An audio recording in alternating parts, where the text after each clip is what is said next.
Isinumite na ng Independent Commission for Infrastructure sa Ombudsman ang ika-4 na listahan ng mga pinakakasuhan kaugnay ng flood control scandal. Kasama na naman dyan si dating DPWH Secretary Manuel Bonoan. Narito po ang report ni Gerard de la Peña. What the world needs now is love. Yan ang nakasulat sa inilabas na placard ni Independent Commission for Infrastructure Chairman Andres Reyes Jr. sa kanilang press conference. Panawagan niya ni Reyes sa publiko sa gitna ng investigasyon sa bilyong pisong anomalya sa flood control projects. Kailangan pag-ibig Hindi yung swapan ka, ang pera tinatago mo, hindi mo share. Yun lang, we need love Ang nawala sa atin kasi parang gusto natin maging swapang atin na lahat. Sometimes, you have to realize hindi naman tayo mayaman na country. Ngayong araw, nagsumite ng ika-4 na interim report ng ICI sa Office of the Ombudsman. Kaugnay naman ito sa 95 million peso flood control project sa Bukawi, Bulacan.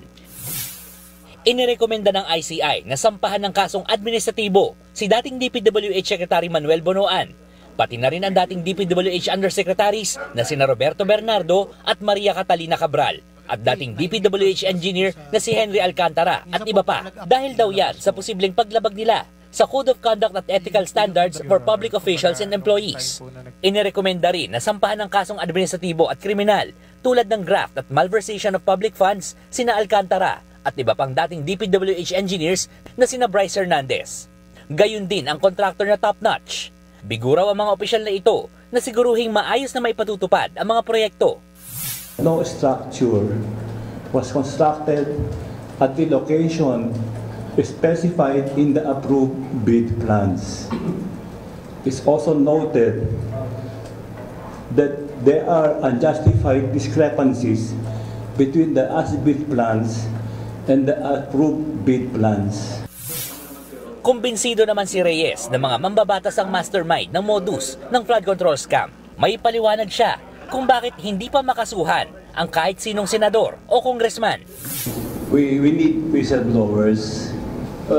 Kailangan namin mga nagsasalita na nagsusumbong, nagtuturo. No? Kasi as I said the other day, these are criminal minds. Mga mastermind to These are planned already na hindi sila mahuhuli. No? So maybe walang record, walang usapan.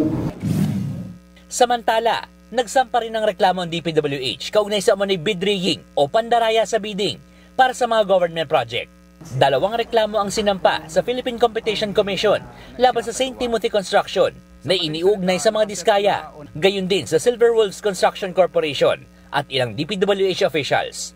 Dahil yan sa ghost at substandard na flood control project sa La Union at Davao Occidental.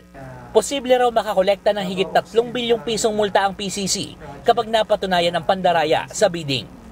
Nagbabalita mula sa Frontline, Gerard de la Peña, News 5. Mga kapatid, ako po si Ruth Cabal. Dito tayo sa totoo, dito tayo sa True FM.